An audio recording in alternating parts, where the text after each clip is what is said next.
the 6 Man, and a lot of other newspapers. All right. Yeah, right. Yes, I see free the Daily Graphic as usual. The mother of all peoples. Na yemfa shase ohanom. Na eho ene yatro kakraka ebo boko conflict. It's national wound. Let's treat it with urgency. You Chancellor.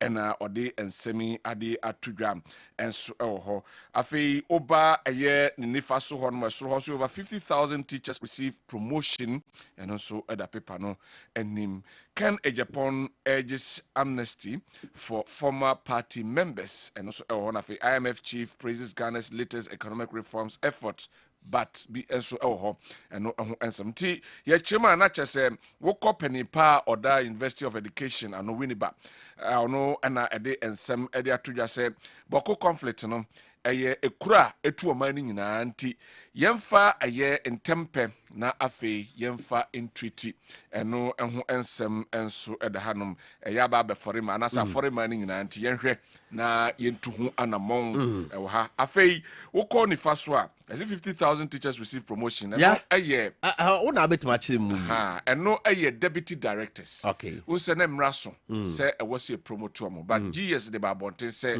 wo mu ni offices a wo betinam promotion called deputy director deputy director or co-director co-director also on your officer betinam na afi o directed affairs of education you read districts na saying and a Ghana and the regency saying and ti okikabo ma omo call a deputy director also come co-directorship no one more draw so be intra promotion and na ban say there be aso wo de mom promotion mu ni office kwa mom because promotion no e de ho niam na eba on to mo nipa ne ka ho no ma niam kakra na wo so onya ka ho no ne nsa enka say ye promote na waje ho nwa nam ba office ne adwuma na akoye o say still a obechra de you still be at the teaching field wow so position there will be but still you'll be in the classroom. You say headmasters no don't know deputy directors and deputy directors directors no so be timidi the headmasters okay and they say their education is choked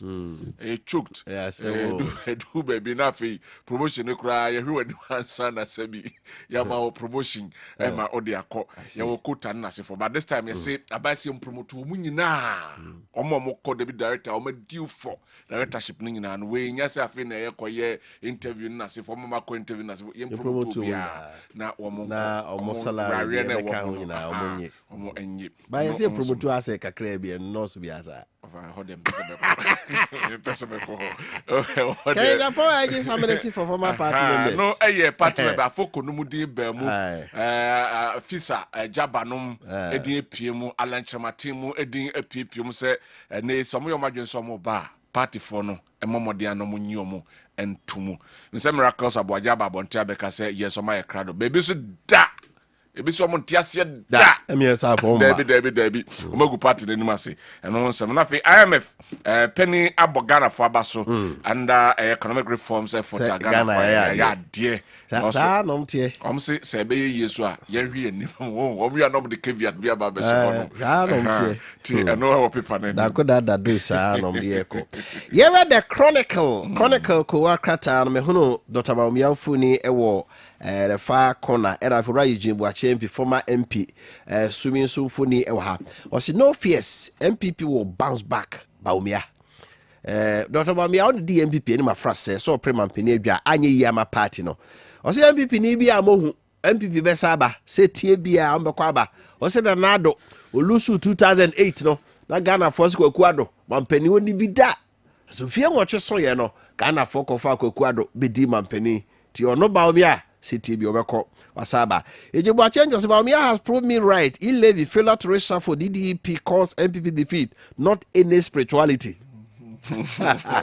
So be can you sumi mrasem jeni right Ejebo change on the fire MPP fire brand na ba kono o say ne Bawumia to no bo say ebo ni bridge mu buo ni o ade no say nye honhum mu na bi edi nkugu he levy na ye gia Ghana for no mpreso Resha for Nanado Sisamo ministers in Biakongokra, Ebinum Abreu was mintie. Pensioners Sika, Akota Bayasio, Chinchina, Meniska, Munina, Monya debt restructuring. What's that name? said about me aka say na the MPP could go by no. UJ said ne about me aton bo. MPP NDP to demonstrate against suspension of CJ and also by now chief chair we said amanyuko no mako be enum e do makabo mu say omampani to our two chief justice asen no on be ye chireti na gumfo de krata ba som de om nka ho. Yanko enim.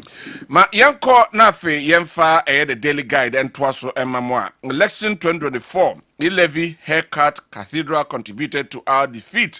Alhaji Mahmoud Bawumia kuta microphone ewa ha ena oshe ni party atadia ya MPP Frankano ebomum ena wakasa yedika aka ho ensem ewa ha. MPP others to protest Tokono's suspension May 5 and also ewo eye paper no enso enim ena afio tumfo stars boko peace talks Tuesday, I mean, I watch now, and a year or more Asia or Ocean penny for war conflict zone and after we didn't come on. 11 homes and some dedica honsam, as you want some canne, your babaka honsam, El Hanum.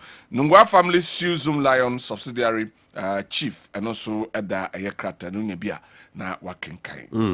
Yemfa Ghanaian Times, Kuwakratano and Toaso. Ghanaian Times Kuwakratano also localizing natural resources exploration management. Framework out soon. President Mahama say, "Ome yapadi oba de boy no. Say you two de bia na just say ko ni akope abrofu firi ba bia ba. No mabutu ama kwa fa so kra hwe ade no so no.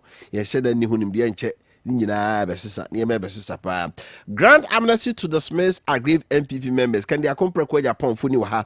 Abon tie kokko no say MPP for pedifo esamanfo kra so pedu do nyate asefo. It will be a party no ye bibia in the sinche bi ensa fanbra. Ghana to issue flagged license by June, first in Africa. Lines minister and Eka way. I don't know also anymore. Flag, you know. A forestry law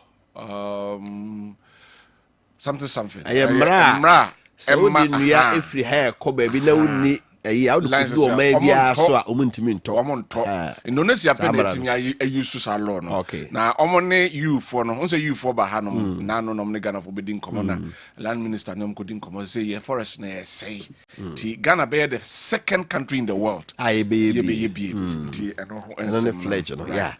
I'll say soldiers allegedly opened fire on mourners, killing one, injuring 3 others. We in hini asemo si na Kuwakata Ghanaian Times diaba. Sa soldier for to kumuni pa bako. Philanthropists donate 200,000 to Akusumu dam flood victims and also ewaha. Unya daily unya Ghanaian Times abuhuni na and so ewom. Ma yanko the new crusading guy na fe yenhwe. And ne yehu the Penipa Oda Ghana Bar Association ano Efwa Gati Nifoni Edaha na Osi GBA passes resolution to call on president to revoke the suspension of the Chief Justice. Did they actually pass the resolution? And that is what we are all we are seeking because only omudin komamocha say bibi say nsi wo ho. Ebi e ba for discussion, all right, but bibi say ba esi yanka be mwa. Owanga be mwa. Onim netie be mwa. DJ Korea Babontin say the rule of law. Monitoring the process. So why would they come out again? Say the resolution say change company and reinstated the Chief Justice. Nti eno eda ekratano enso enim. Afi odu eni echim on entran no so honma. Political parties set to protest on May 5 against Chief Justice suspension, dismissal of officials, and also ewo ekratano en medikan aboboso ewo hanum dada. Bawumia vindicates Honorable Eugene Boachi entries cautionary voice and also header just about me and some no be kind of yeah we the ubuni je the kind no kra no ye kan aka ho asem enso e ha afei ma yenko ase ho ne yenhwe say Woodfields recries land guard attack over Boteman land and also our polling station executives and grassroots are our greatest assets. I thank them, Bawumia. Thank you, Tono, and also the other Kotujana say on polling stations and a grassroots no omo and your greatest asset. Na what Daumwa say and no either the new crusading guide and name. Mame for the statesman Kuwakratano enter so or say Ufie market records success in second edition. So if you market Sammy Oku Aye. and a cover by or say or my the Tosimino Nikoye pa. GBA president demands public hearing for CJ case. Raga teacher say Chief Justice not some way be and whether they are public hearing. Or say about better talk. So we should violate the constitution. And that is that. Sometimes I don't understand. I was thinking about it. Say constitution because most of the minimum you. Or say about better talk. It cannot be possible. Or say about better. Or one kind of ping. Or say about better talk on Tenedian. Can be a sen can ye TV so no be constitution that can specifically say you held in camera. Anyway, so that is it. We will deal with our mistakes. Bawumia acknowledges sentiments of MPP supporters on 2024 defeat. They are kind of Dr. Mahmoud Bawumia says MPP for who no more phone so the penny for so near me Hugo and the who she it almost in the year. No matter baby. Political parties to protest against the suspension and the job termination of CJ. And also I can't want some say when you couldn't just say Yami Aduma Omeytre Edia by Ewo Chief Justice Sabri Yetuno and so I say no emo. Yakoni video sonombra. So right. It said Malama Yakradwa, Yanko head of Tabaubia. Then some more kaye or takrade. Efa omo thank you tono. What I shall see our cansem. I shall see our cansem pa. Yeah. So no more do. Or say last week we did Kadabetuja or say arrogance of power. And then high cost of living. And then my boy Dino. And then my Ghana for you said there be yen twaba Emma MPP for bill. And actually was about say $58 million you could see National Cathedral. And also share Ghana for before. Also cry can some ya to abano. And what say ya to petrol boom. If it has anyone you need, compensation what say a drop for noka. Inti someone to ya neighbor. National Cathedral here, National Cathedral after $58 million. Now, Liverpool is as far as the National Cathedral. Our approach in Galamsey that costly. You will see all the mining communities virtually. Now, again, 3 days to the election. 3 days to the election. Yet to petrol. And yes, sir. 3 days. Maybe and we can say, this is how. Young, see about 3 days to the election. You have to petrol. Hey, you person who and I say you person.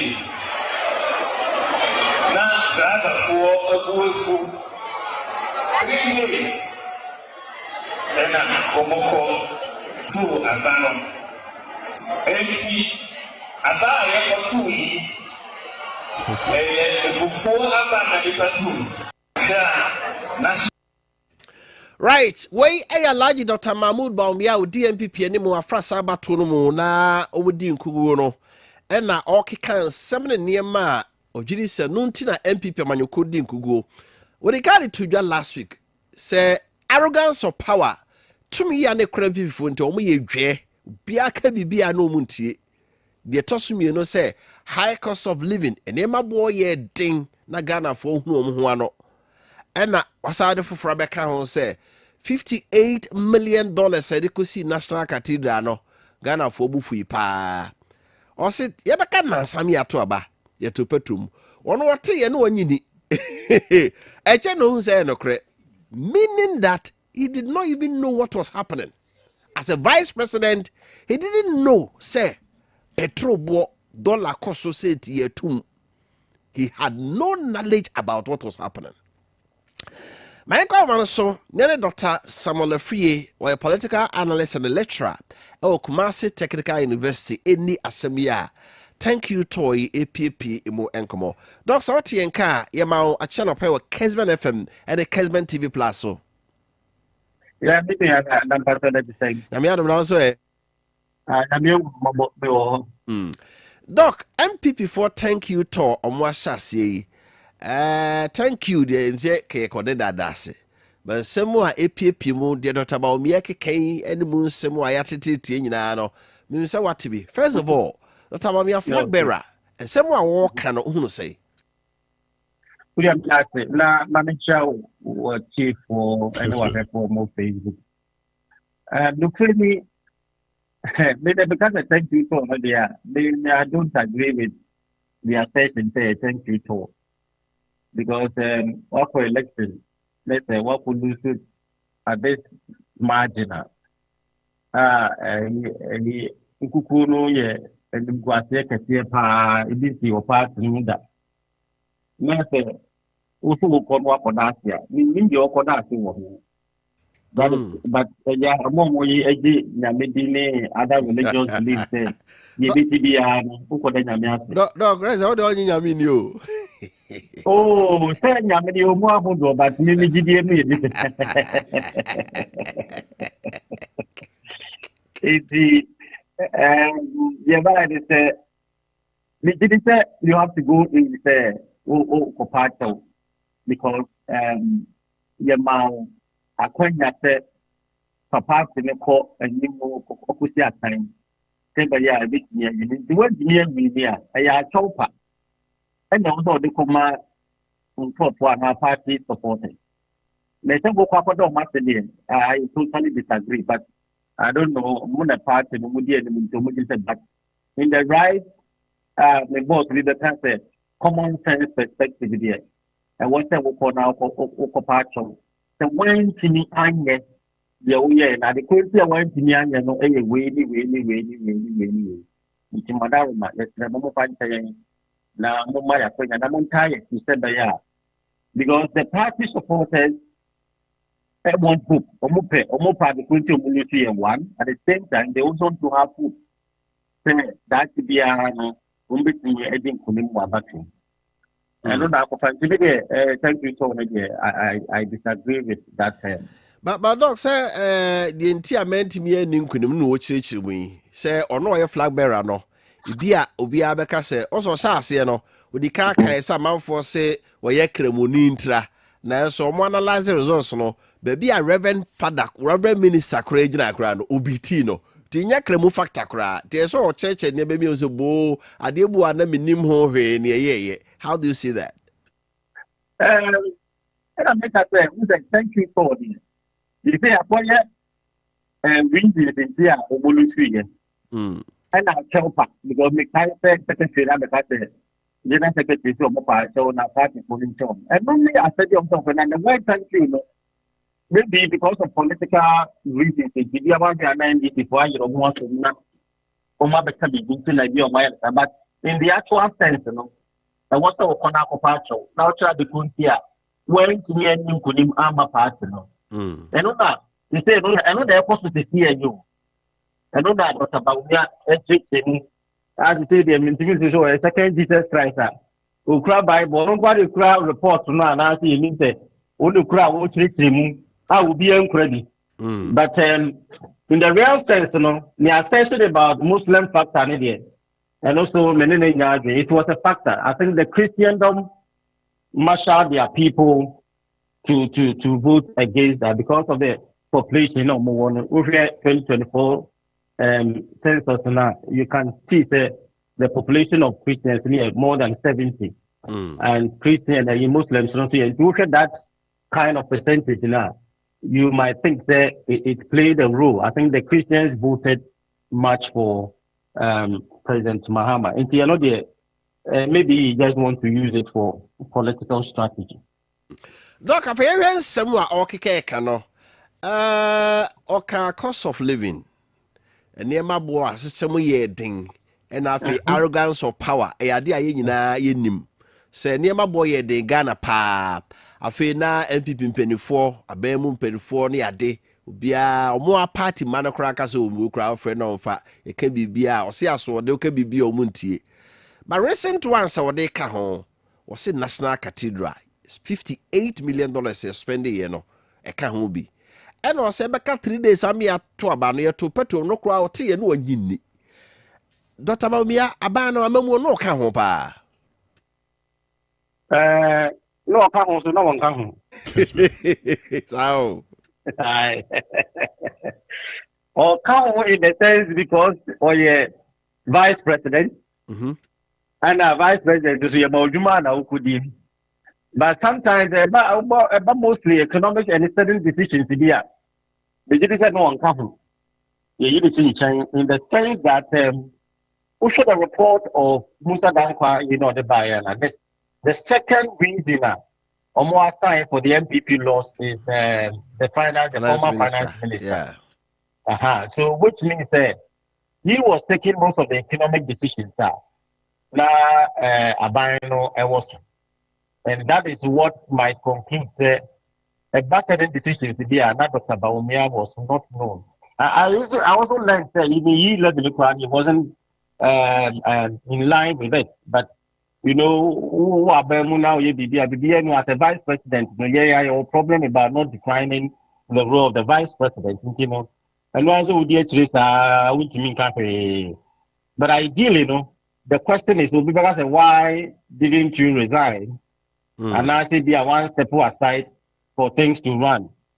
But say all those things, you should not be seen say I say Orwan Kasa is not part of the problem of the loss. He is part because the third reasons why the party lost, based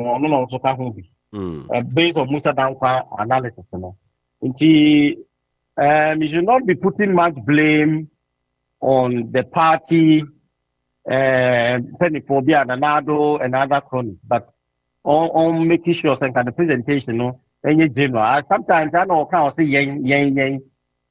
And then National Cathedral, a major mistake that the MPP make here. They should have given the project to the Christian community to handle on their own. But where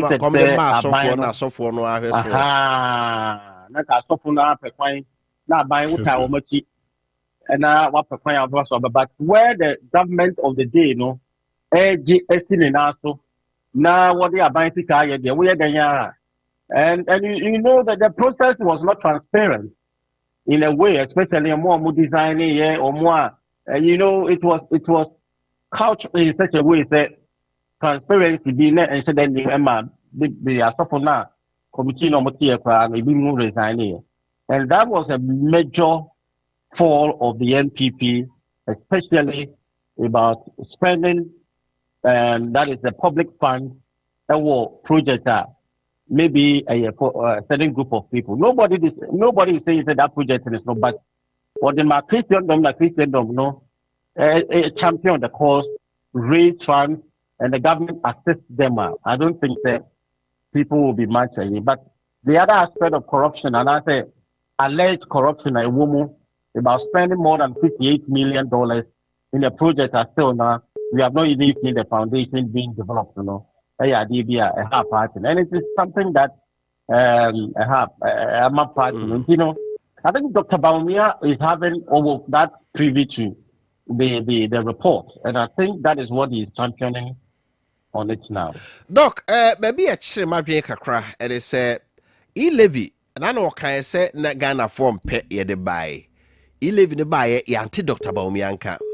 Or can I say Ebeka na sami yato abaye to petrum National Cathedral ya okay nyina no throughout this campaign wan ka ho bibia enti oka na no tumu hwe mass ane me nyina no onim se enye na ye koto aba odi nkuguo no what was he up to go wonim se ne ma okay nyina ya de ebeko atia party but won na odi party nanim and you wo ye wadwen se obeko anu atum ummo ho wa to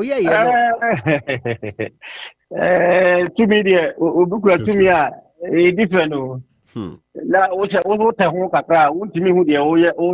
Sometimes I think Dr. Bawumia demeanor and then the way of submissiveness and how we're vice president. Unisi.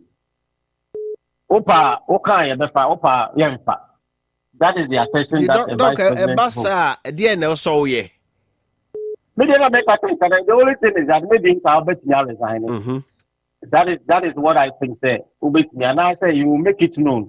When you make it known now, now we are buying now sabotage. You see the situation. And the only thing that could have saved him, and I said I think you could have resigned. No one will say and maybe a question on any and because of that, it goes against on presidential a contest and ambition. And I think that the Bema Mafua Genedi say, the Leonardo de Oye, vice president, or presidential candidate in any new. And I think that one will communicate well for people to believe that Dr. Bawumia is on his own, were more principled in trying to get out of one situation, but maybe the other side is that no person on the president, the term, but only I want to show Uncle so probably Amma to say what be opposition leading. And that is how it works. But the only thing is that Nanka also resign. But also a type of government, resignation in your part of us. I would say crowd would be a even I know you will be late to crowd with meeting us here as a minister. But what because I resign because my late. But that culture didn't enter amount. The tends to go with power, but now certain principles they fear to handle that. Doc, dear Dr. Bawumia came, who said another obey happy. The neighbor J. Samuel Bobo, because my class of to bomb and I don't go for to bomb. There's fire on the mountain. There's fire on the mountain, but and that shows how Dr. Bawumia was being seen in the governance, but they make kind of say more put too much blame on Nanado sometimes decisions because at the end of the day, it's obviously only the party now. It's Nanado achievement that you are going to write on. And then they want to make a Nanado abefe. There are certain areas be an Nanado born home or day or no, you use that and not the other guys but Baba Bia na etusinia untimika say nka untino you're very cautious say put too much blame on the government any to be seen say Nanado any kofobina man opportunity and I say no monya agro you maybe one and my part of the and I've said it earlier say on only a number 3 of the regions in here part in Ilusui in the only very careful now. Don't put too much blame on the government. Yes, Nanado people will come in and also attack him in a certain way. And then the cause, any intent now, Omode champion, the unity, it will come back. The disunity will come back again. Now, I've been fighting against the cause of even becoming a presidential candidate for the party. Even when I careful, people cry now, Omode ever competing, let me use this as an example. Let's say, Kennedy you should Nanado as a way of saying that I won't plan and say anything because it's a competition. A competition, so maybe I find that baby last me you should not go that side too much. Blame or no as part that also can't be. Because I don't so attack us again, but also put too much, also can't be a part in the solution, yes, also bit me. I balance the situation, but don't put too much blame on another. Yes, sir. Party disunity will continue to be there. Finally, can I Japan say Ubia party Yanta Wantobi in the film Biano? Yes, I'm Madam Refi. And also, say. Oh, anyway, a very good suggestion on it, but now I didn't know, say, you won't know, and suggest a party no stand. And now he's appealing to the party leadership to consider. You see, so amnesty, one thing is that and for 4 hours, are they ready to join the party? That is the issue. And for 4 so free, in a procedural way, and I also free them that pass over party to be free. So it is sometimes amnesty, is not everybody that can have the opportunity I think it's a very good suggestion. Maybe the party should consider that.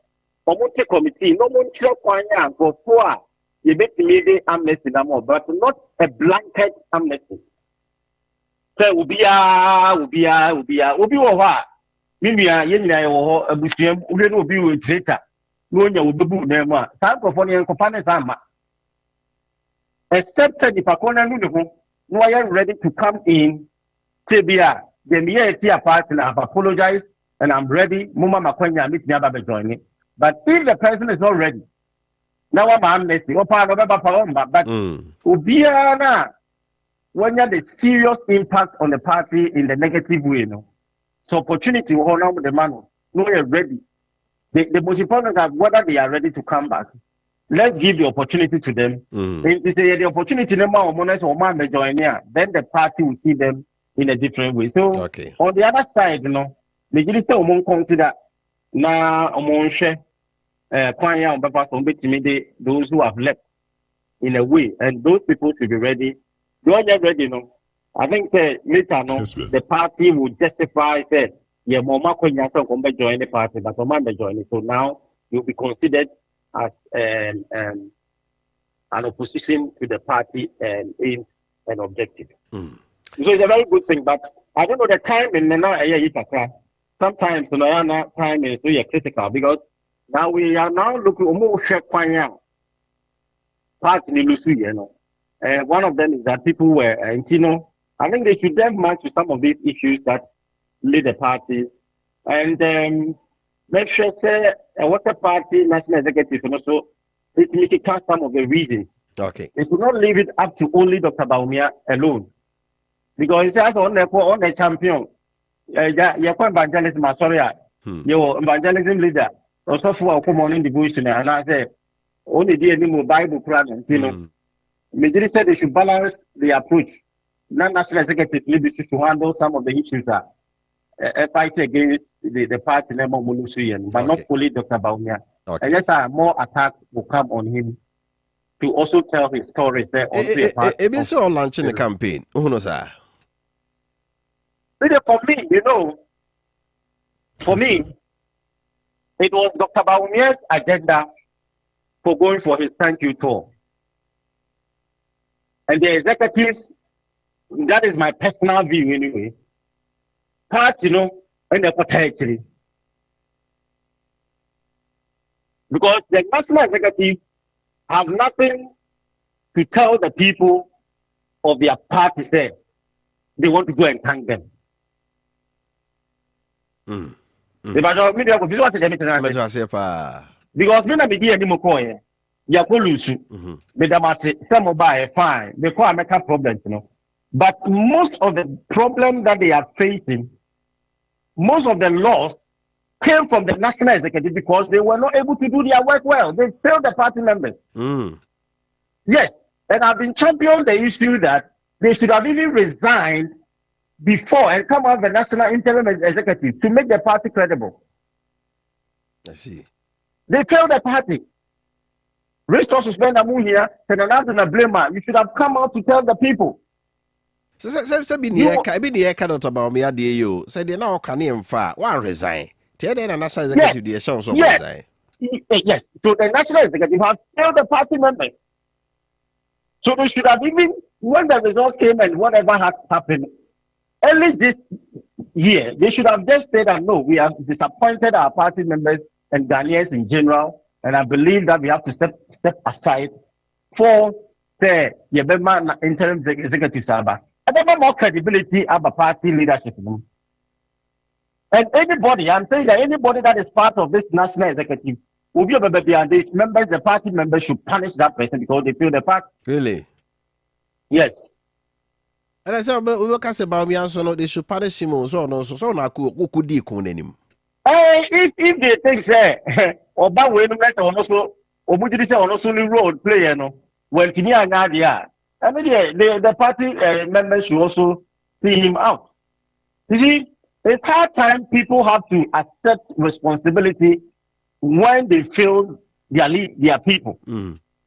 But not to shift most of the blame to people.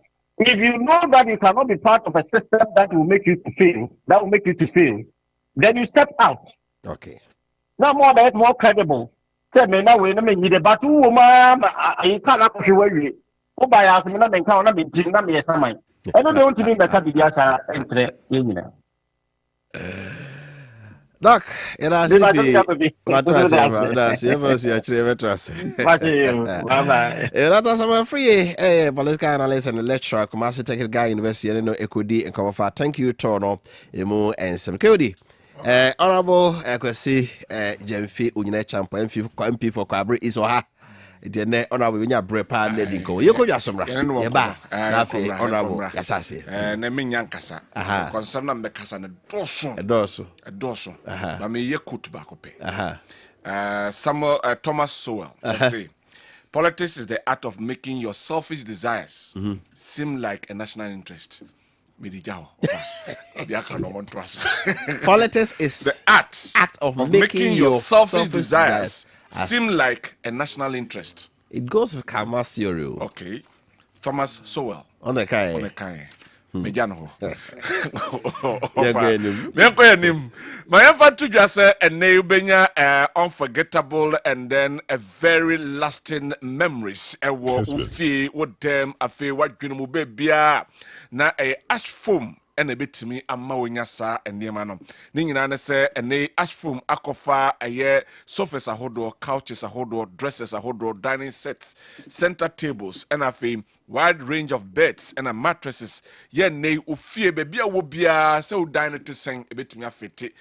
Sizes a hodo beer, volumes a hodo beer, densities a hodo. Ningana, you'll be a honum for nature hot, na a fe, could you be a good them wati. Now also them and your fe. A man from cram measure them. Obi bano pio say, hey, asume si them. And yasem kuma say na musume ko hwebi na latest form, ash foam rather. Ash foam.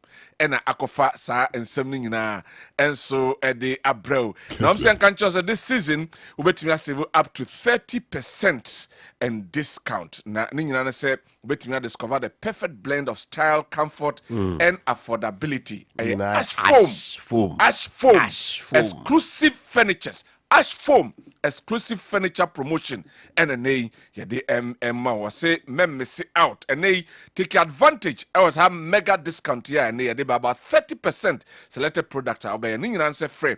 It was 0542 697487 0542 697487 and 0556 579214 0556 579214 na fe nyo so koye showrooms ahodo ye wo Kumasi Mall ye obi ohonum Santase Tafo Ahojo SG Mall main office no a different showroom no ash foam kase okwa osi ope ash foam product na fe amabi and I say ash foam depot bi ebe obi ano for ni ekire ho right.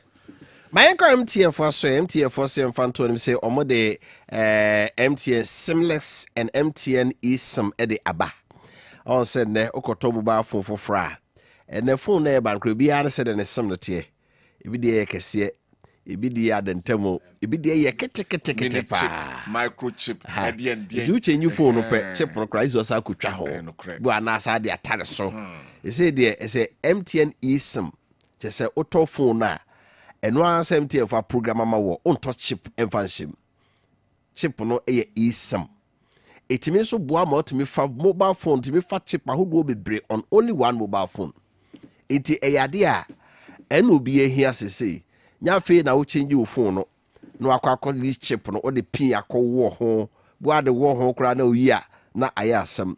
MTN for say bibia essa brand dania na so ada no tu mobile phone ye kra wo no omode afa call MTN shop bia mu na dial star hash 06 hash star hash 06 hash na check it so phone no ubetimi so ayusu eSIM no bia na download my MTN app no wo download my MTN app na ko MTN Seamless so ko ho no mo a bibia ho bia do behunu say o me phone die a more than one. I meet him so you eSIM no be. And I from toll free number 100 and I say omo MTN customer service be will be alcohol. Now so koji eSIM be na mobile phone back no. It me afa sim be so e de amount. Ene why crado aha ne catch us MTN Kruyase omo the game changer SMEs aba ye ne omo ede yellow base eno aye new multi-service bundler ene bibia wo hia ebema o business na aye smart na timi solve problems e the amount ene se ni so obekọ na wakoje aye yellow base bi na etimi aboam ni nyina ne se ye ka yellow base a all-in-one package, a 4G plus router at 10 GB of free data. Microsoft Office 365, genuine Microsoft applications, web-based, customized business website for your business. Unicom service, and also just a unified business communication solution. Emma video, and I say Emma a solution. Emma wetimi akko a virtual center call center.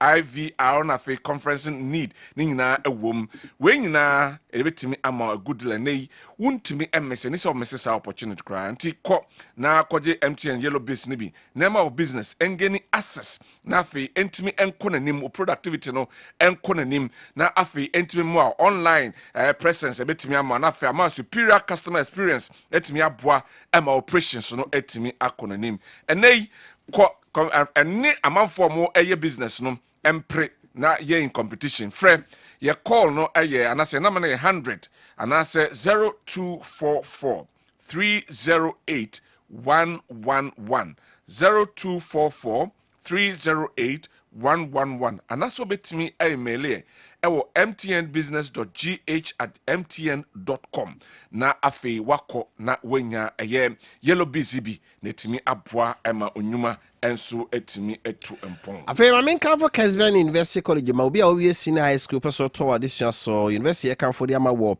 ewo Kessben University College Ghana Tertiary Education Commission GTech ajo matum ya mo accreditation nti wo certificate fi KNUSC na eba eno ntu nya onto sini be bia cause some Bachelor of Business Administration, accounting option, marketing, human resource management, banking and finance, BSc Information Communication Technology, BA Media and Communication Studies, computer science and entrepreneurship, any courses be brave nursing, midwifery, supply procurement and supply chain management, BA in politics and international relations. We can make that so what we assess our 3 credit pass for English, maths and science, and after 3 elective subjects relevant area usua ye no this our agate 36 and our grades no A up to D and omofa oye mature student obi a onye mfie du nunum ekro no so ni wase na SSC abodin krata akra utumi ba Emma Kessben University College for foul now to adisua so per admission form bi to ewo multi credit savings salon krabate bi asta Ghana member bia benya bi ato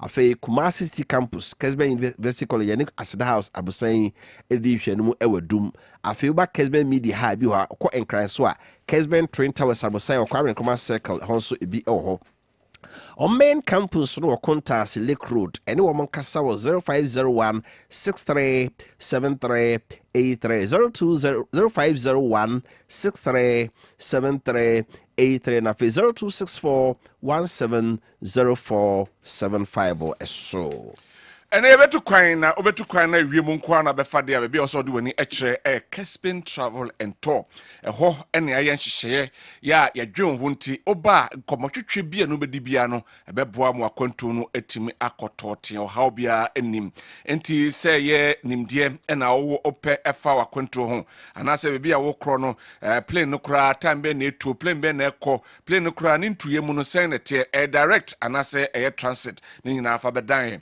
na afi yemwa na yentufu na sebe ya obekwa a wankwanko ka dwam e wa kwantum hotel reservation na wope anase ade bia fo akwantum bia na fabra na afi ne entrance na yenin komone mwa na afi tukwan na kobra asundwem abibia enka na de adewom ene se ene Kessben Travel and Tour yakofa aba ni nyina ne se nei obeso tukwan wa yon hihye nyina awie hefa we bra na wakọ fesika we bra na wakotua we no aye we usika sam no ho ayede ama akaska de betwa ticket na odi akọ ene metenase ne yenhye betwa ticket no ede ama na afei hye wo ho no wadi super pepepepe umpe we na opede he be ho Kessben Travel and Tour our first floor our Asida House Edum Kumasi frame our 0209 434999 0209 434999 na yenyo so Unim I remember 5 minutes about 8:30 and after be jai wana kana honorable na and then some one up some dey woman no untumi nka ni nyina de mintimi nka meka ba kope me call aye ene the new patriotic party so aye 2024 ye de me ho aba mo fanya me say dem do ma to apaso 2024 na omo arehim se enanwuma pa omo adie enti aban no Ghana for beto aba e de amomo emoma be win no ma betoa o ma memoso breaking the 8 e ho ne tie breaking the 8 is possible ye kan nyina e wo ha but enei yankoto aba amomo na enne de ekoso e chese na MPP for nim say abato no mko 2024 no belusu because enei say omko thank you to na penia o 2 franka e de ma party no etimi ebegina simpie so eka se 1 2 3 4 5 6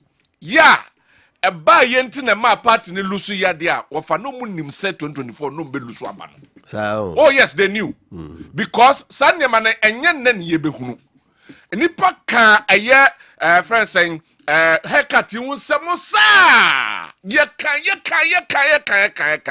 omsi oh say no man no akokire mo na covid ne nkro ne ba na e wo se ye ne sa e ba bi metra ha wo ba bi a woti ya metra ka se ba bi a ekro no enka omumra bonten no mo paga na focho wo fa de omde ye mo ha no course any friend saying messages about ne etia but that is not mean me yemajuma so that is it now say and Alhaji Mahmood Bawumia etimi gina simpie so eka sansemi in a way seeming that oyine ho afri mu a that is where I have an issue me issue no eba ye kawagya tum say yes yen ene ekọ aba ene ekoto ye niema 1 2 3 4 5 ene ye enti emma nkugo ne bae Ghana for momfa nche yen but don't say niema bi wo kra na wunnim it takes a swipe on the party enti na me ko tu sa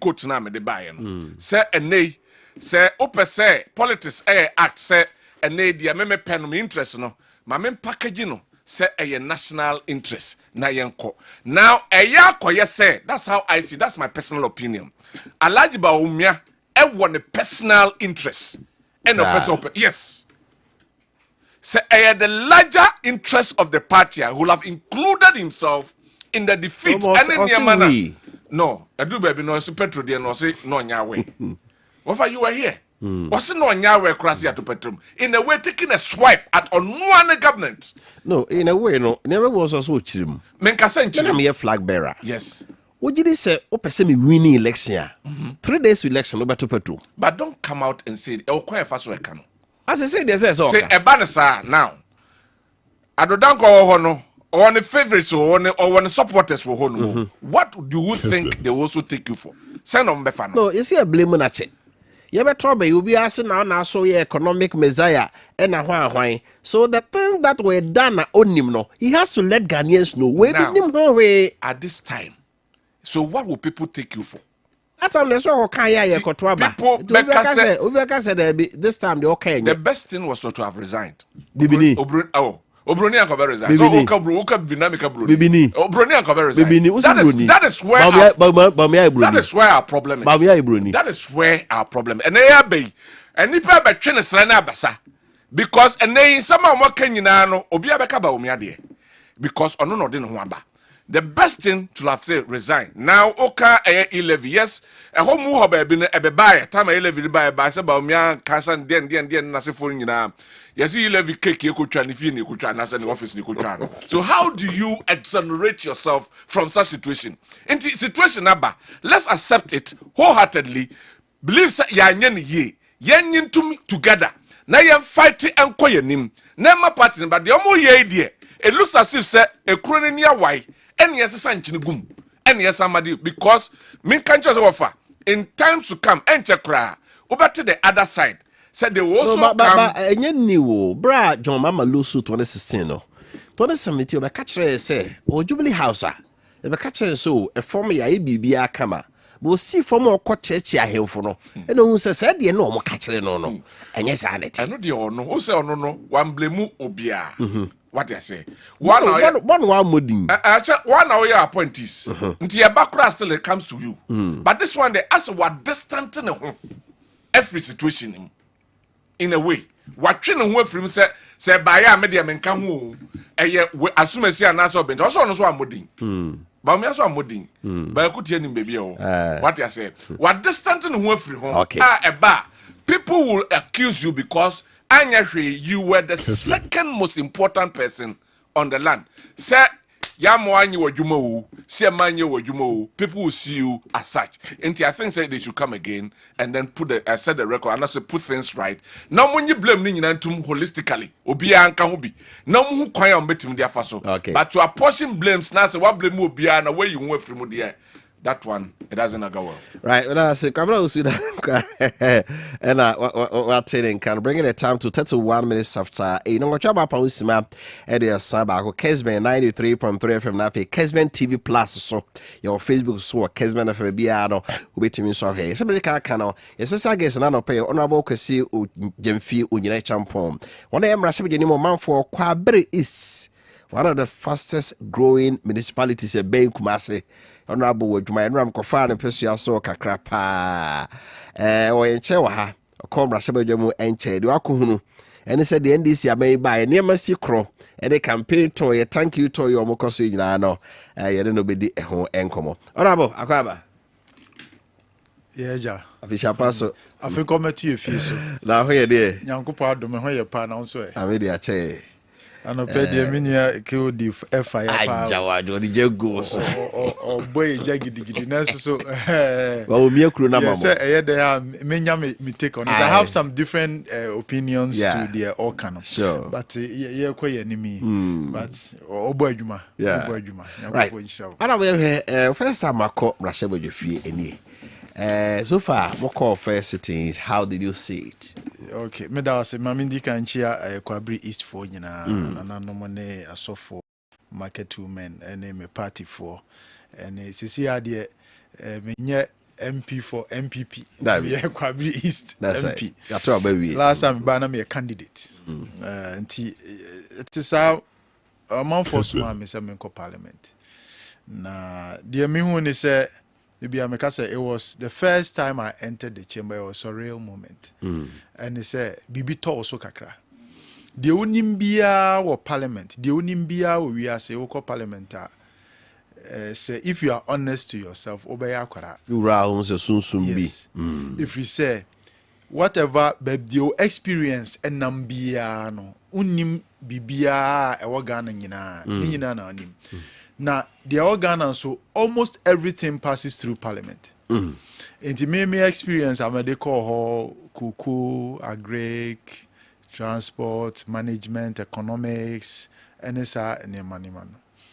But cashew, but me call honor, see the energy bill ever to her, minimum hurry. So what I say, a chair will say, yes, so a lawyer now call near the business side call her. Most probably be only more into parliament. First of all, a place you have to learn. A biomus so said the OCT be no say oh you lazy now in your discipline intimate function because there's a lot of freedom. So betina ho, betina chamber, so unko chamber, so beba constituency, so ma. Obi anfa to say be emesi wo so say bra chamber ana akwatena ho ne sua de no obi timi be sign no okọ yes and so adisua na ankasa e wo ho say obetena ho you have to get time to sit in the chamber at least 4-5 hours a day intina obi hu bi wo ha e beba no ne nipa e wo chamber ho ne husua but they be me making sure say at least me 4-5 hours there obetena ho na wa hu say wasua de say de be ya ebebo afa bio ohwa the expectations are ye de parliament na me hu ni say wo de sesika na ye motivation we were disappointed, very very disappointed because me compare baby na me ye adwuma and my salary and allowances and the benefits I was getting. Now, me de compare Parliament on face value ni de entwe. Parliament did more ha. It was from kakra. A chain de na me imagine. One who ana Debbie. okay, because all the what I be na koy. Yes. Me know me ho because baby ana me wono. Enye say bibi na pam me. It was my own decision. Okay. Just that said American in terms of monetary, but the other things are there. So sum and you serving the people. And no say parliament minya broader chance, minya broader mileage. Me will pay me BB one, you are also backed by law. I buy no where will sometimes give you resource common fund near Adiaba. First na me am resources. But now it's me dear kakra menya plus a bino ever become home to achieve whatever broader purpose you want to achieve. And in some ways many I say in politics sometimes it is your own vision now or make it look as though it's the collective vision of all. And to BBC when so nti me ba na me wo me vision that I want to achieve. Ya kwan, ya juma sem, ya structures, ya markets, and a few other things. Nti in some way no be ye me vision as a member of parliament say Nyankopon ya maduma a me ya makwabi is for. But in the broader sense, yes our vision no fit into our vision of kwabri is for nyina almost when this we hunu no yes wo de no ne omo de no eyepe. Nti say obey successful politician say one who vision when this we hunu no betimi amane ne omanfo de no ayepe and they will buy into your vision. Say the be ya o ya de na ma omo a omba appreciate say ampa we na ye hwehwe eno aye amaye. Nti in a nutshell, with parliament it's a place for learning, it's a place for opportunities to network. So overflow after a debate in heavy MPP ni NDC omo kabomo ube hu ana obi across kwa no across kwa ho no sa amre na cameras no ya cutting into because ube hu na ya ewie ya no ya cross kwa no we kodi nkomo na we ko minister we ho we fa and that networking omo ya namfofo we are friends with each other and it's a bonten na politics dey politics no but in parliament a few bibikitu bi na uhu the work that we do majority no uhu on the floor. So we be debates, we be statements, we be a chere na adwene, but say ba committee work a ye nyina ya kan bo mu aye ya eno no partisanship no isua ewo ho no mo ho no na ye Ghana adwuma ankasa. When you look at the debates in the abeka say de bia ye kontokwa, but that is not the case. That is not the case at all. Honorable, before say wo corona or party wo majority pass, but we could do we say move from micro minority also see a mighty minority. Yes. How has it been? Ejuma to say ejuma no dear with minority said dear ye way Eden pa e kire se de meka de bia ye se ye wo chamber ho enye saa o de wonhwe there are two instances asi ba ko de a result into chaos yeah vetting that day particular day ya agree say be 3 it move to 4 to 5 to 6 as at 10 p.m. na ko 10:30 na majority per se yes aveti okojetu ablakwa ene akando ono akando na yes yo yabre enti yempon omsi no o pese se wabre a opa monsore nko omo ka kire say because ye numbers ne ye kokora they will form a quorum and ombetimi aye vetting no enti eno no chese sometimes omo ma ye hu se ye hu hia we are not relevant. Inti se mu wo ho muni ho ye be adwuma mi wa se ne ye wo numbers be a be 100 115 120 a ankanya ade a anka ombetima kan sa asem na kire because possibly ye sorry a you will not form a quorum inti the numbers na a bit challenging But also, it's a blessing in disguise because, number one, yeah, the new ones are yakoi, and my opportunity, my showcase what we have. Okay. And until now, Ubia and the new ones now, Kono. Ubia, yeah, new ones, yes, vibrant. Yes, vibrant.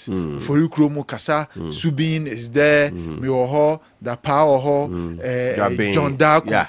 Unse Jabin, everybody obia puluni weight obia can because we need our strength together. Say obia intimintin tenanka say oh ye hwem panifo nko because they will be overwhelmed. Enti ama ene de wo obia mu no is coming out. Ye nyina enti na hu say ene no you see my minority ni kura omo ya do so achen minority in terms of the brains, in terms of the experiences.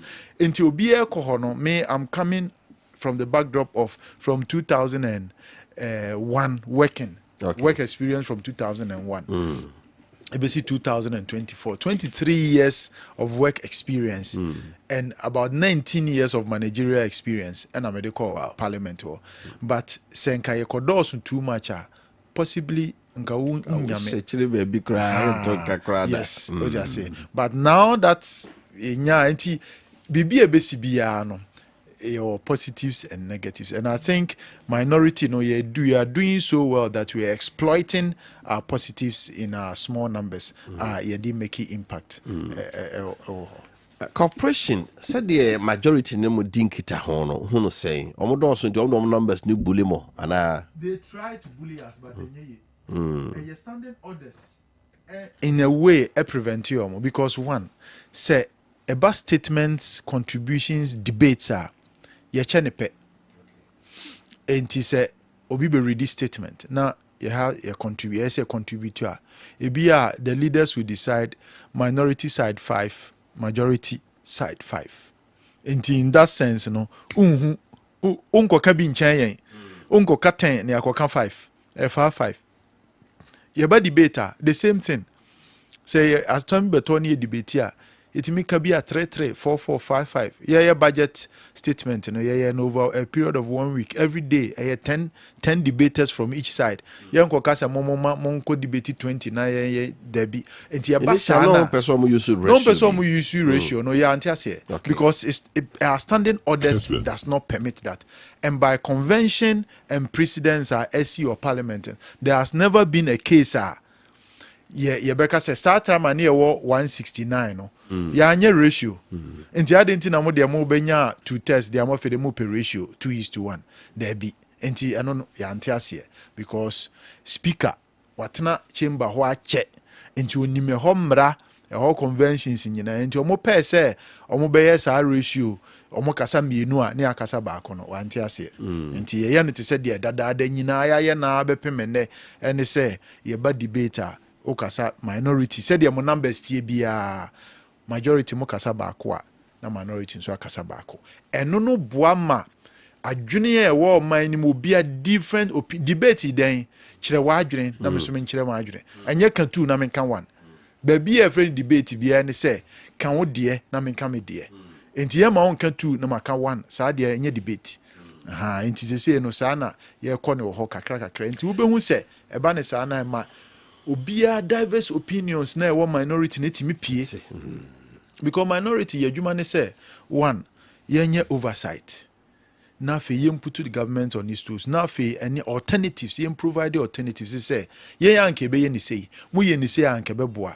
hade a mu ye no mu anye ni ye we dey esa mu twai achia enti yenye ni ye eno na be boa eno bi na ohwa budget ye kan budget na there was a emra extended mining na extended omo a tax from 1% growth and sustainability levy no na extended from 1% to 3%. Edru baby no na majority person omo di room so on say ye no ye abreso no ye ka say sa amra no ye be mana end 2025. Yeah, that sunset clause just about ended 25. Mrane be see 2025. And after this year ending, no, kasa ambre no sa living no sa ato no. I demand mines no 1%. Nanke ni ho bio. And my majority ni pair say omo trim, omo extending no.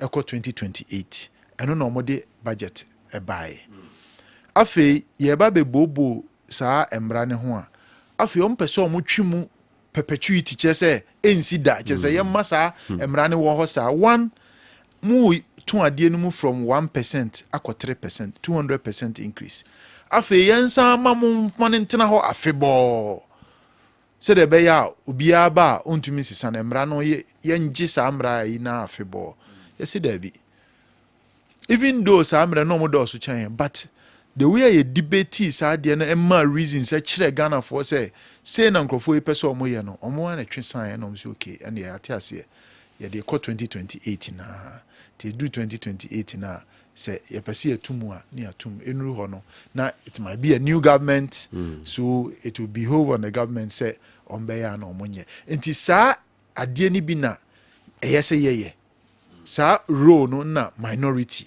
ye play ewo parliament timo obi anka say oh your numbers no there am I in play role you play mo work out to be and there may be an amo pese mo ka na sabre speaker or table mum say is the first deputy speaker na table yes yeah what happened DAC and say na ye gold board emra no about 78 clauses na ye ka 78 clauses so just emra no atrapoya sa 78 inti clause bia no ofa no one after the other baby wo ho a na obi asori aha na yese ye two instead of off inti munyin free ho na mfa we nsha inti enya adwuma ketwa samre no ade e ba beche amia sit amia rise ya ye adwuma free 12 noon amanabo anadwo 1 am 13 hours ahomachi 1 am wow ya ye adwuma 13 hours afe na edi go boss amre ye appropriation me budget committee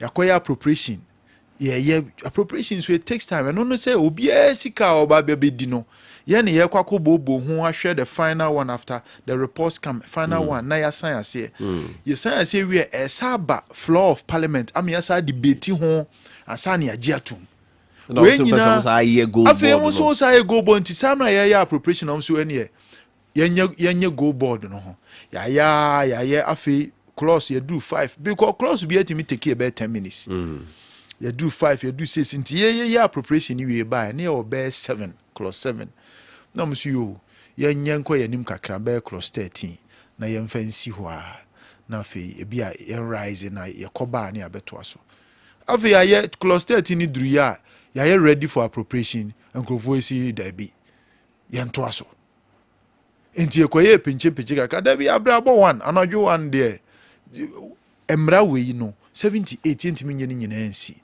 enti na speaker direct chief whips ne so omunkohia na omun decide na omufamra emeto floor nanim omienu kohia ye no omaba betena omabedru chamber say the right thing is say speaker obema omo ho kwan na di omko decide ye no omabeka because one na osi omunkohia afi on betena ase a still carry on still yenye clauses na Kessben. Zena a majority leader abonani actually speaker say no we have to finish this thing afi majority leader soleya or say ono de onfa ho ne decision a omomienu akwa teki say sa decision no enye se eyese ye wie gold board ni nyina the same night ne dia ono de wonte ase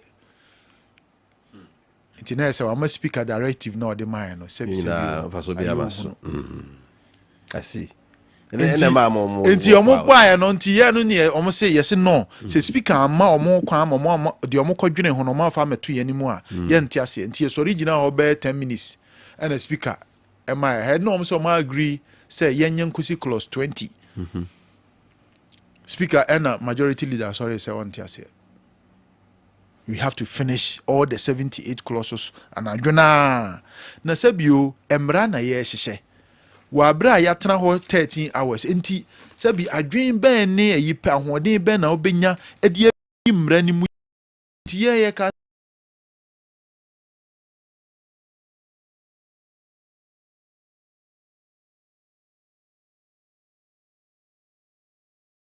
tough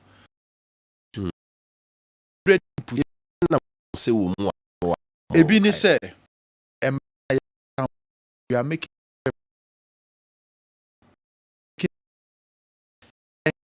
obi wo ejapade mrei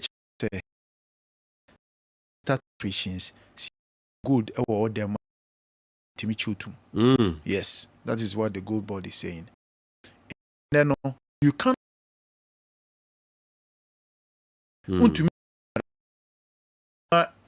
that's a be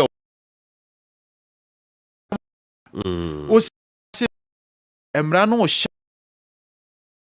sa you hu say gold no e hye ne dem a you are breaking the and you bit my sentence. Wow. So what you say? Inti saniema we one. That mra we man nanom asote. Hey sir, you are and on say mra no ye anka e ba no nka ye say go through various stages.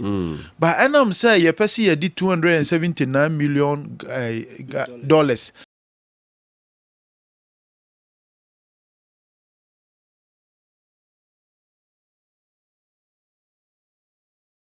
And ye kan into yombe fa no mafa but ye shemra say gold no fa process mu ansana yaton nti ye in the shape of said that cocoa yesi ton no it means that ene see a ton gold be $1,000 or $3,000 an ounce say because of gold board coming into operation nti mo to gold ni nyina no you will not get the $3,000 an ounce because aban tesoro obeje ne percentage omo ye in between ombeje omo percentage we are from aggregators no more 12 free mo ombeje omo percentage I say cocoa process no enti ye kire say the enough first ono no fani gold no otimi cotton or share market price ono otimi decide say enemetwen kakra ochina meton no ene one emrane ma ho kwan say hold gold no because a boarding a hoarding enti betima chew enti e show say unya gold na abeden beton in that window say even if the world market price when inje ho na nka pese otwen kakra na be 1 week time ebia the market will rise na wakakoton a ema ho kwan enti e say okoton no at that rate adema abine. So what you say? Into the freedom gold to me a store of wealth. No store of value. No, that is the gold board and money sir and yes sir. Or say the store of value no it holds is the government holds it. And say near the sir responsibility ni nyina ama aban no. Say ono no betumi a trade in gold. Betumi ato na waton gold. He is the soul. They say they say ama ya cocoa no. Abino now is the sole has the sole responsibility and the right to trade and market gold. Until be anywhere or abontia obey. Now and only you can say one way as I deal with ebema black market and also smuggling. Ko nipa no or no de fair actually no de call Ivory Coast. No bet me a cotton kesia. That cocoa problem I yen. One bet na a Togui. Yes. What mean you say world market cost 7,000, 9,000. Now what the fetch because of the way I see your cocoa system. Yeah, turn in futures. Inti cocoa a bet turn is say 2025, 2026 season. No, be May, June, July mo hono. Near ne abrofona kotenase. Ni ya set price na wie agehun coupons de akwaje bosia enti se yekoya nim kodru December ana se October na price ni increase times 2 kura na ye ni but and also so e wono positive and one negative because se yekoya nim October na so tin so a yen so ya gain enti no there but with gold no the way gold no is shoot up and down every day in the world market no we we no fair chira already China for omo high omo ye ya nom there for baby nom there copy China and fire system no enti these are the challenges and number 1 pre-finance challenges say ye tam ye sika ye ti hoyi amanfo bebre di omo sika hyemu koto omo gold e de bra ban me eto we don't need to enyia say be fa ye Ghana sika ne akotua ho interest ne de ama obi so on fankoto gold no ochina number 1 oba na okase me call ye no akromfo akogye a enti me busa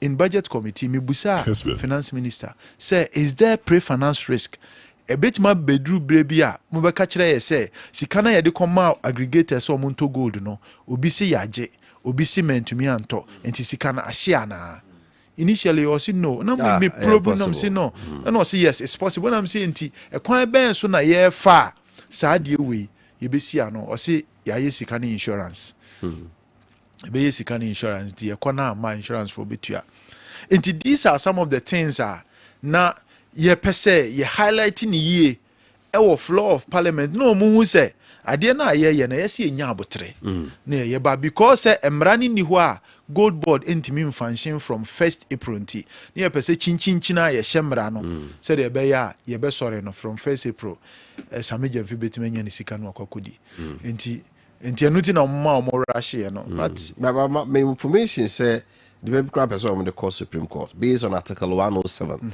So Parliament won't mean a retrospective law. Yes. Because men are nature me gold go me there more than that. Say chinchina is in the right to be then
language, was recently inscribed onto the UNESCO representative list of intangible cultural heritage of humanity under the 2003 Convention for the Safeguarding of Intangible Cultural Heritage. Known globally for its exotic and calm colors, intricate patterns, and profound symbolic meanings, Kente embodies the creativity, heritage, and identity of the Ghanaian people. The Ministry of Tourism will use the Fashion and Textile Month under the Black Star Experience, Ghana's flagship culture, arts, and tourism brand, to promote the market for kata nationally and internationally in collaboration with Ghana Export Promotion Authority and to court partnership between kata weavers and national and international fashion brands. Right, honorable statement Obusai for the Maakye for and honorable Jifa Gumash, Minister for Tourism and Creative Art, or say Okon vote a friend of Kete. Yeah, friend Quintino, Casano say, who's your linguistics have been pa. Yeah, honorable, the Okayans for the policy rate at home on the floor of Parliament. Take a listen. 4.75%. Mr. Speaker, policy rate of around 4.75%. Mr. Speaker, since 1972, the highest policy rate that has gone is around in UK is 20.1%. And since 1972, the average has been around 5.79%. And you see that it also corresponds with their inflation rate. US also has a similar policy rate. Mr. Speaker, how can we compete with these foreign markets if they have a lower policy rate leading to a corresponding lower interest rate, which is also cushioning their businesses and making their prices lower as compared to us in Ghana? It is very important that we look at this factor and also make sure that our place or Ghana is not a dumping site. Look at the businesses or look at the products that come from China. They are very cheap, less costly, and they are competing with our local manufacturers, and they are taking our businesses out of the market. So, Mr. Speaker, right, honorable say submissions are here or Parliament na ebi. Twaso from my constituency for ni tie Martin, that's it. Mami shall free kente. So one of my visions back on the say, ye kente, ye dinkra, ye nsa na odwuma e wo kwabre pa. Ansa na koko ni ade be take over no. Ohwe ikuru na constituency a na emma Ghana sika bebre pa na efri kwabre. Unim se kwabre na ahwea ene yanwene president bia konwa obetena so. Yanwene ni wahwea. That's right. Kwabre East. Sabi otumfo tuma ahodo pi no. Yen kwabre adahomase ana yanwono. Enti kwabre holdu a very important stake ewo asantememu ene sawo Ghana nyina. If it's a president akonyo obetena so say yen yanwono de a adenti na ye hia development a yensan ye den enka. Enti uhwe kente akuaba edinkra symbols a ye de bobɔ ntoma no nyina no. Ni nyina eye kwabre East ena ye wontonso. Okay. Originated from Entonso, edinkra bia behu bia Entonso ni free buy. I see. But over the years, patent rights, copyright, say ene edinkra obi fa ya na ode akwakoye entoma. Yenyeska bia mfrim. Sa artifacts ye omoye wa hwan. Obi fa ya na okoton yenya bibia mfrim. Ene ukọ government offices kura na obehwe no na de China de any akokra e aba beguo, but we intellectual property. Yeah. Matna si adwene ho. Enti me vision ne se kentefo edinkrafo ene ehwanfo mo ye craft no.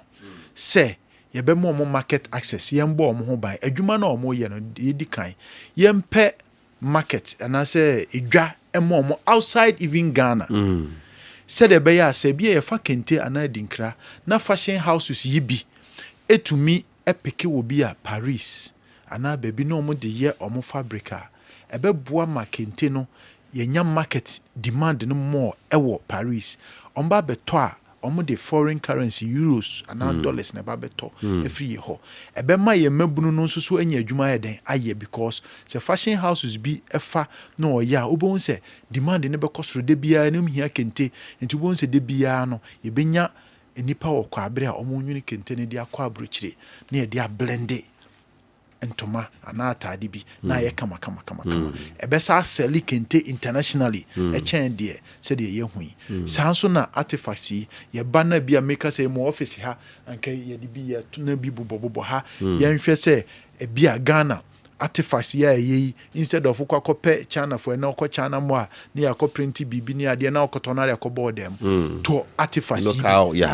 na o display yi bi na fa bobo dem eno be ma omo ye no so ayeden enye sika basis etimi ba se me ba behwe enne ura ba bi a ukọ Kakum National Park ansa na obi wura mu no ya ju fee ansa na wura ma de obeto bia a souvenir no wato atuaka mebo but oba ehwa na oba behwe abrofo di basi besi wo se ye behwe kwan ye fa so nwe akuaba ene ade a yenje obi asika o wo de basi ni besi ho a na tour guide no nya abotre kirechire omumu enso so nothing ni hope ni se omu wie a ombeto bi entisi ye wie na obi anto bi a waboka abrofo insu ya smart say oba otimi video otimi hu kwan ofa so aye ni nyina okwa na okwa koye bi o enti we have to protect our local businesses and local interests our kwabi is eno ye mani so ade hunu ba ko a eno ntimi kobusa sa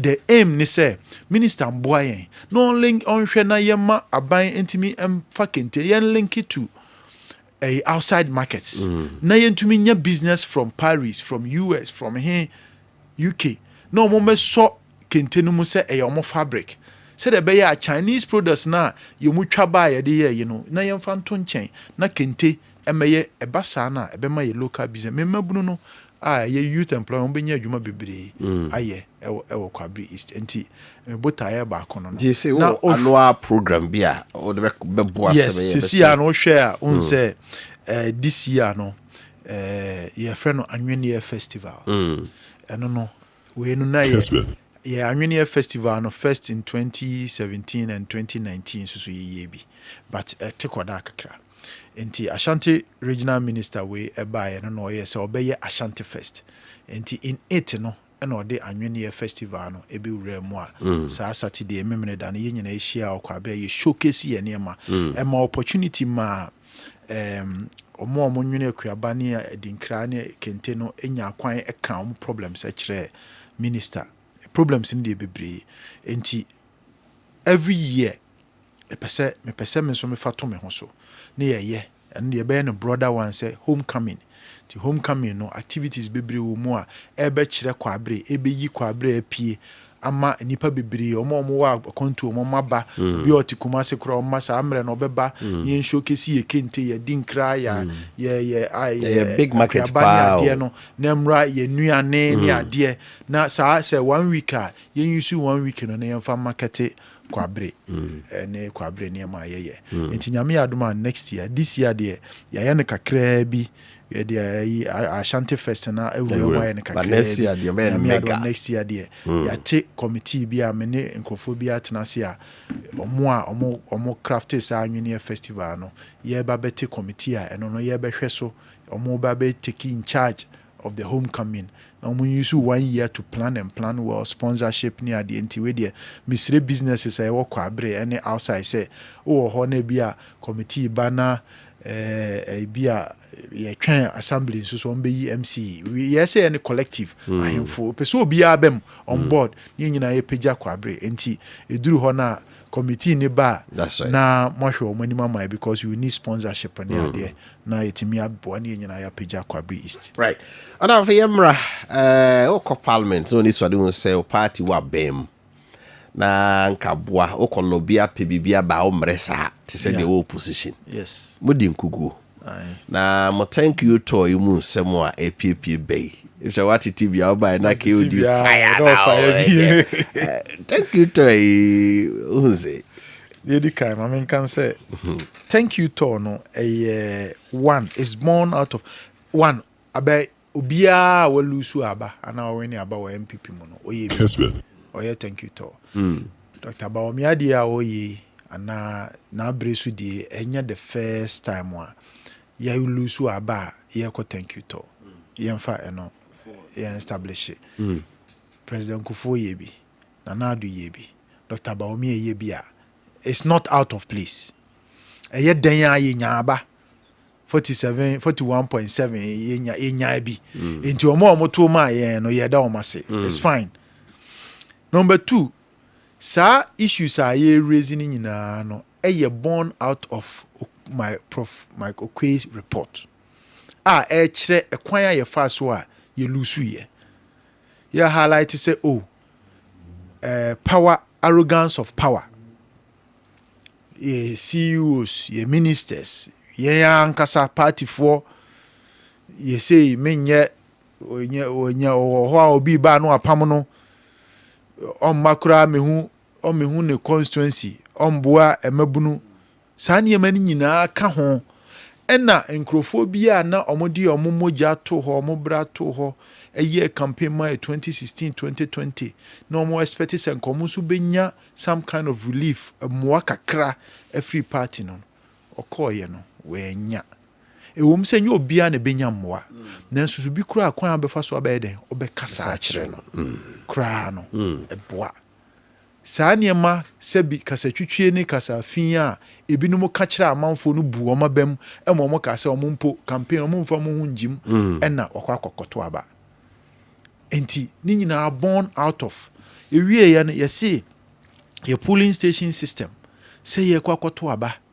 na obi kwakotua sika twitwiri die na nipa no polling station ho no nipa 5 omoye be 600 500 na omo say we your man for no na eka ho omo say ye 600 na wo polling station ho na moyi mu 5 so omo nkotom so ba nkanya hwe bo mo ko ye omo ba ye mama obi fridge mama obi TV we research findings o enye me onyina champion na meka okay omo say na mama obi TV mama obi ayi enti oba na yekoye campaign omo say ne omo TV ni ade omo ankoto aba na so omo nko abetimi ayede a yani omo ankwai because omo di TV ni sika ba na omo so abetese mu asi ho na oba na so enti nipa 500 na wo polling station omo 5 pena mo hwe omo di yani 495 no yanso ya fa ya ho adwene na ye nkoto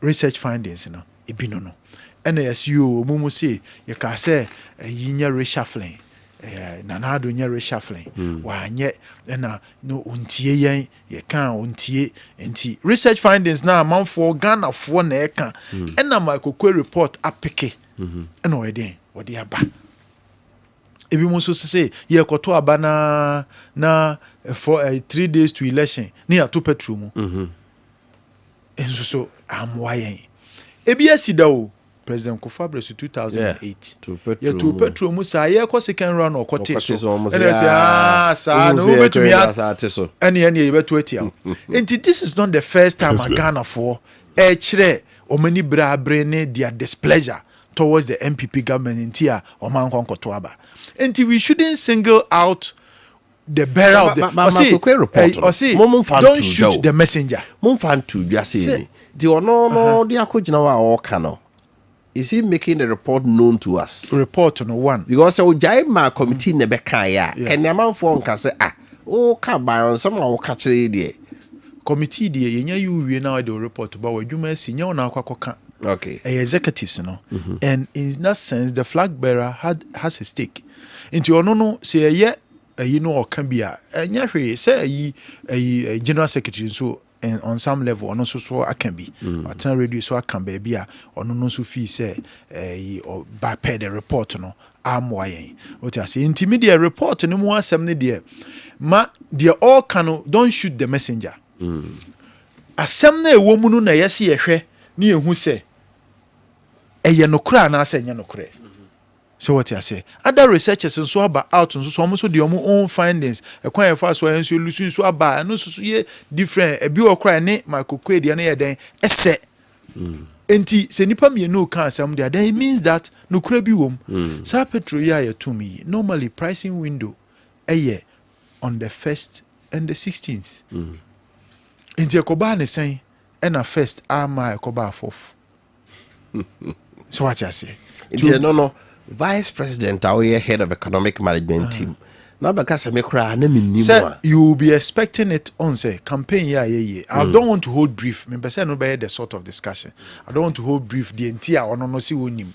Any day I'm not there. But the minimum they say pricing window but first.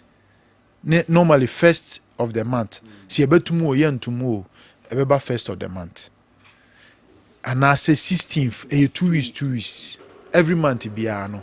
And now when I regulated and ya buy bia na yo industry na ahihye oil industry no and ahihye say said ye adwamani kobiano na otwemienu bia no ye the price no ebeba enti na otwemienu esi we de yentum ebi wa ne ateso ebi wa ne atum enti say president flag bearer at that time I say ebia samre no onya aware ano de but the me person me can say mesre obi onim say regulated they don't the kuja na okoka say ye beto aba na yatum there be say na say time a say eba no date na say eba na e bin see that say atrawo every time first we why team go second third because weekend no say weekend ne ba mu dia it me change but say abano there be say abano ye to no 7 na Saturday until we had all the week run up to Monday, Tuesday, Wednesday, Thursday, Friday. So then a call forth. Inti mesre dia mesre ne say.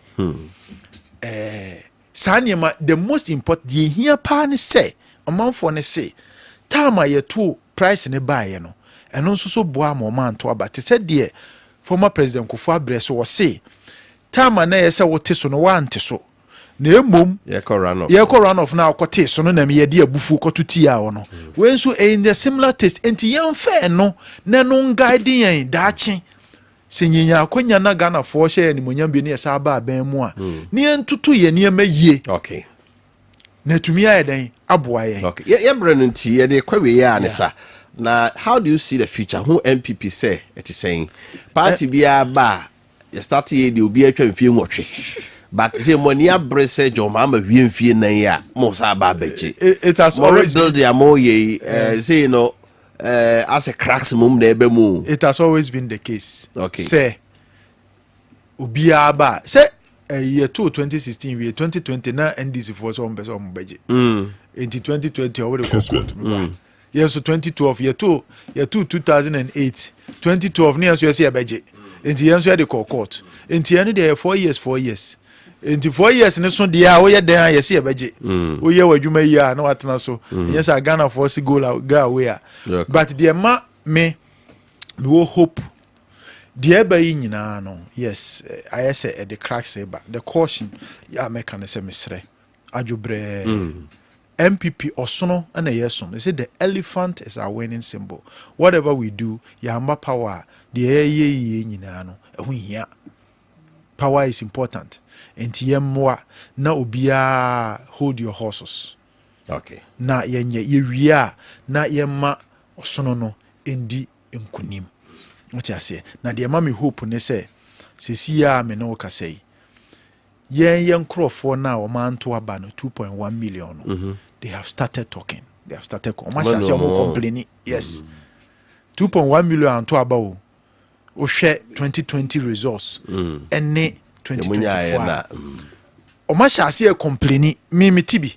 da na ya anto aba ya sa excuses we ya o ya anti the hope ne say si etumi eye yadwuma ni yie a dia omba beto aba okay and it looks like one minority we no ye MPs no edwuma ye bono omani age ho and ukwa ombo aba oh sisi ade mo you are holding the government to account into the interest now more man to aba ni nyina eba na the second thing is say president John Mahama memu na obu no They say na say wo Kumasi I say dum so de wan kasa wahu bi ye ma excuse wa excuse bi ani wa wo be kan na say dum so na ye face you. Nti people are beginning to realize the difference between say ukoneti kase ya wi adwe a o say emre say you hold on to the light for 7.5 close to 8 years and they say obetena so 4 months peno o complaining no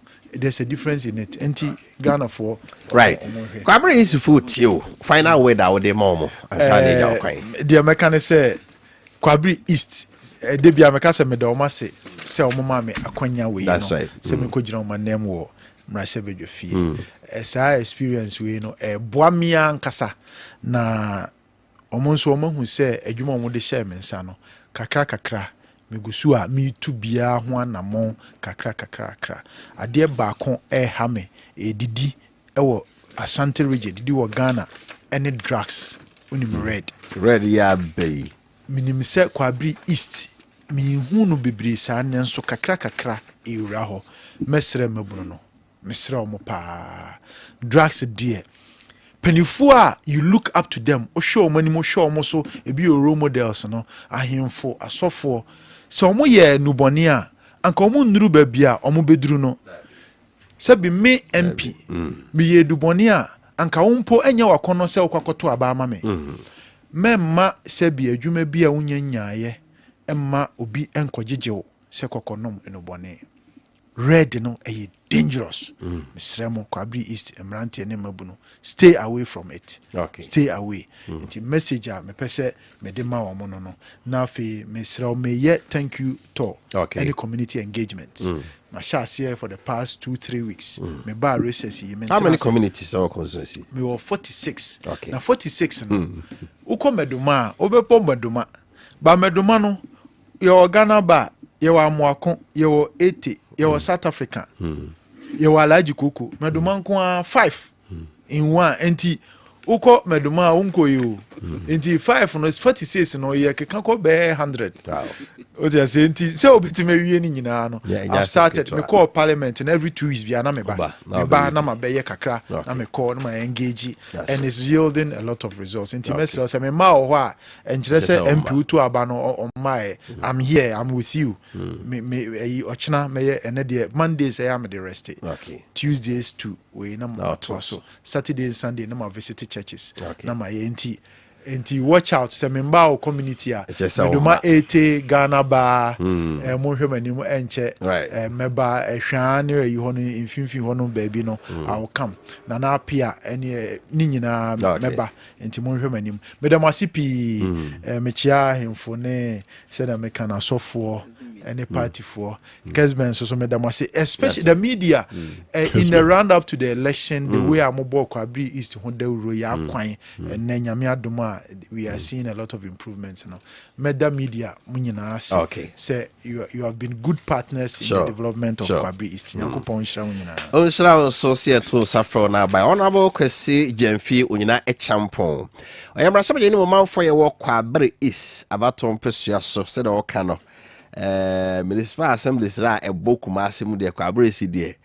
say no na primus inter pares no ne kese pe mu a hono developer pa you show all the best several from besa no e share you right Kodi go happy birthday bi ohana menka me enko so please good morning wish my daughter a happy birthday for me we say happy birthday to my sweet daughter Lavant, level 300 student of KNUST Business Administration Department. Daddy loves you. Unim be free no. Bishop Okatechi Afrifa. So for Afrifa ba level 300. Level 300. So for and then I would have to your wishing happy birthday. On one was in there, I would I say happy birthday to my son. Share the same birthday. I'm very grateful, Lord, for adding another year to my age. It is by His grace and favor. Thank you all for your support. Reverend Okatechi Friva, Ezra Life. On your Reverend, were you Bishop? Okay. Bishop Okatechi Friva, Ezra Life Worship host. Okay, and also Edwin. And also. Please wish my sister happy birthday for me. Happy birthday to my sweet sister Yasewa from Efijasia Sokore from Bishop Oketeche Frifa. Tina de Nina Yenedia. Na de Etienne. Right, that's it. Yeah, we should know all the best. For your sorry, so I committed the Kofi Appiah take care with Inka. Malami Ayane, Adwachra, and a boy Chidomia, who say Joe Lakabe Trase, now the midfield Ashna.